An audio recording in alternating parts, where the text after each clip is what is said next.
specifically on Steal This Play, you mentioned how you start with this large subject with Steph Curry, and then how you sort of like narrow that down Mhm. into this one basketball move that you then really break down the history of, the origin of. One of my favorite podcasts is Radio Lab, and like what happens if we try to merge the two, like sports strategy and science. I played basketball my whole life and had never really thought of this particular dynamic in this way. I'd actually I'd like done it a bunch. It just sort of happens naturally, but never thought of it as a strategy. I'm working on a soccer project right now, and the soccer coaches I talk to me about basketball plays, and they talk about football, especially like wide receiver routes. There's multiple entry points, and that's also important and fun, I think.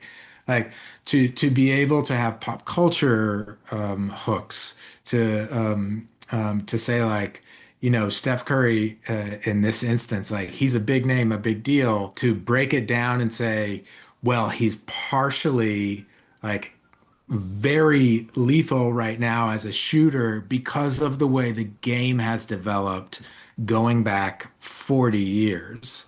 And there have been these little changes over time that led to the prominence of the three-point shot and some rule changes in that regard that opened the door for a player like this who arguably is perfect for his era. I think there's like a lot of story in there. It would be cool to have like 3 episodes that follow like a streak or something like that. That's kind of like where my head goes with that question.